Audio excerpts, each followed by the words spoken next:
Welcome back to another technical video. Today, I'll be going through your question, answering it, and hopefully finding that solution that you need.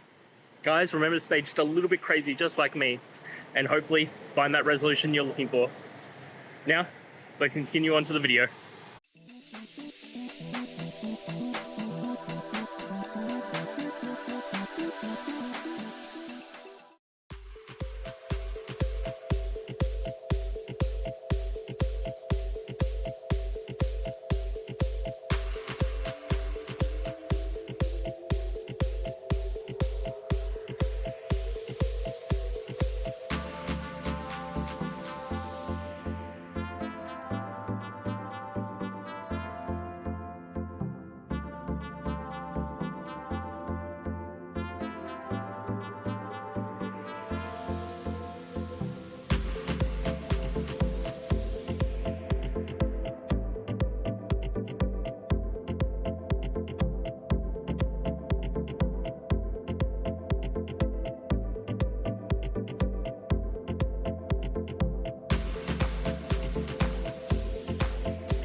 And guys, that's it.